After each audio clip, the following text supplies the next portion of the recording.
ایک بیٹا ہے جو کہ مانتا نہیں کیونکہ بہت زیادہ مسئلہ ہے، والدہ کی خواہش ہے کہ وہ مان جائے۔ اب ایسی صورتحال میں جہاں پہ نشہ ہے، مسئلہ کوئی انسان سمجھتا نہیں ہے، اس میں پھر علاج کس طرح سے کوئی اس کا آغاز کیا جائے، کوئی داخل کرایا جائے، نہ کرایا جائے، اس سے بات چیت کی جائے۔ سر یہ جو ساری ایک ایسی کیفیت ہے کہ اس میں پھر آغاز کہاں سے ہو؟ کیا کسی ریہیب سینٹر کو اپروچ کیا جائے یا خود سے کوئی چیز؟ دیکھیے، ریہیب سینٹر سے رابطہ تو کرنا پڑے گا، لیکن داخلہ ہو کہ نہیں ہو یہ ایک الگ موضوع ہے۔ آج کے ریہیب کا مطلب لازمی داخلہ نہیں ہے۔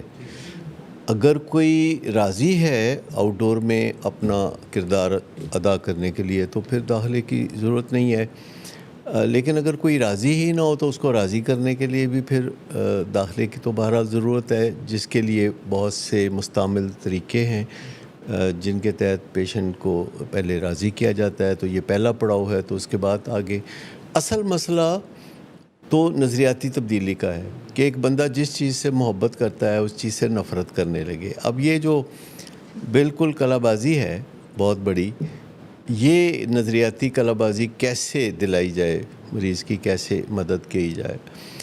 اب ویسے ریہیب کی جہاں تک بات آتی ہے تو پہلا ریہیب تو گھر ہوتا ہے، یا پہلا اسپتال تو گھر ہوتا ہے، کیونکہ اسی گھر میں کوئی نوٹ کرتا ہے ان تبدیلیوں کو یا اشاروں کو یا نشانیوں کو، سائن سمٹمز کو جو کسی نشے کے مریض کی زندگی میں آنے شروع ہوتے ہیں۔ اس کے سونے جاگنے کے اوقات بدلتے ہیں، اس کے بول چال، اس کی چال ڈال ساری بدل جاتی ہے۔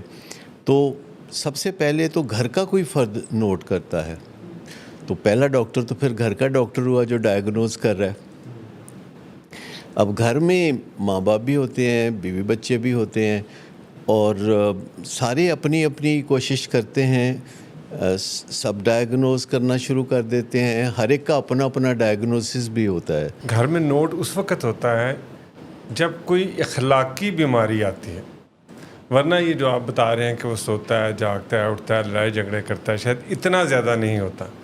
اور بیماریوں میں بھی گھر کے لوگ نوٹ کرتے ہیں۔ جی، اگر گھر کا کوئی فرد بار بار واش روم جاتا ہے یورین پاس کرنے کے لیے، تو گھر والے کہتے ہیں کہ تیری شوگر تو نہیں ہو گئی، یا کسی کو سانس چڑھتا ہے یا دل تیز تیز دھڑکتا ہے تو گھر والے فوراً سوچتے ہیں کہ کہیں دل کا دورہ تو نہیں ہو گیا۔ پینک اٹیک آج کل سب سے زیادہ گھر والے ایسے ہی اس کو ڈائیگنوز کرتے ہیں جیسے کوئی دل کا دورہ ہے، جو کوئی نہیں ہوتا۔ دماغی امراض جو ہیں اس کے بارے میں ہم اس طرح شاید نہیں سوچ پاتے۔ دماغی امراض جو مخفی امراض ہیں، وہ اس کی جو سائنس سمٹمز ہیں وہ اخلاقیات کے گرد گھومتی ہیں، وہ بیماریوں کے گرد نہیں گھومتی۔ وہ جو اخلاقیات یا کردار کے معاملوں میں تبدیلیاں نظر آتی ہے، جس سے کہ یہ بنیادی طور پر گھر والے اسے ایک مورل ایشو کے طور پر لینا شروع کرتے ہیں، جس سے بنیادی پرابلم پیدا ہوتا ہے، اور گھر میں مختلف لوگ مختلف ڈائیگنوسس کر رہے ہوتے ہیں۔ ایک کہتا ہے اس کو بچپن میں پیار نہیں ملا، یہ مریض کا بوجھ ہوتا ہے، جو اس کمپنی اچھی نہیں ہے، اس کے دوست یار اچھے نہیں ہیں، کچھ نہ کچھ وہ کہتے ہیں۔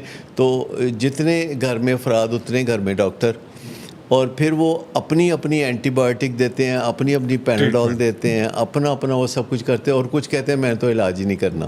تو وہ کہتے ہیں جی مینوں کچھ پوچھو ہی نہ۔ سر اس کی وجہ یہ ہے کہ یہ گھر گھر کی کیونکہ کہانی ہے، اور یہ گھر گھر کی جو کہانی ہوتی ہے اس میں علاج بھی اسی طرح کے ہوتے ہیں کہ میں آپ سے پوچھتا ہوں، آپ سیانے ہیں، آپ سے پوچھتا ہوں کہ یار میرا بچہ اس طرح کر رہا ہے، تو اس کو جواب یہ ملتا ہے کہ کوئی گل نہیں، ایس عمر سے ساری انج کر دینا۔ ہر بیماری میں بندہ رشتہ داروں سے بھی پوچھتا ہے، ہمسایوں سے بھی پوچھ لیتا ہے، بعض اوقات تو رکشے والے سے بھی پوچھ لیتے ہیں کہ چلو کرایہ تے اسی انو سفر دا دے رہے ہیں تو کوئی چنگا مشورہ ہی دے دے گا، واہ پھرن ٹرن والا بندہ ہے۔ تو مطلب نشے کی بیماری میں تقریباً ہر بندہ ویسے ہی ماہر ہے، آپ کسی سے پوچھ لیں۔ اور مجھے پچھلے دنوں ایک تھانے دار صاحب ملے، کہتے ہیں کیا آپ کرتے رہتے ہیں، باتیں اتنی کرتے رہتے ہیں، کوئی بندہ ہو تو میرے کو بھیجو، میں چھڑانا ہوتا نشہ، 476 روپے ہوتا ہے نشہ چھڑ جائے گا۔ سر یہی بات ہے، ڈیزیز کانسیپٹ نہیں ہے نا، اس کو بیماری تو نہیں سمجھا جاتا۔ آپ نے تو بڑے آسانی سے اس کو بیماری تک پہنچا دیا ہے، لیکن جو گھر والے ہوتے ہیں یا معاشرہ ہوتا ہے وہ اس کو بیماری نہیں سمجھتا، کیونکہ اگر اس کو بیماری سمجھے گا تو پھر ریہیبلیٹیشن کو ایک ہسپتال سمجھے گا اور پھر وہ ادھر لے کے آئے گا، کیونکہ بیماریوں کا علاج جو ہے وہ ہاسپٹل میں ہوتا ہے، گھروں میں نہیں ہوتا۔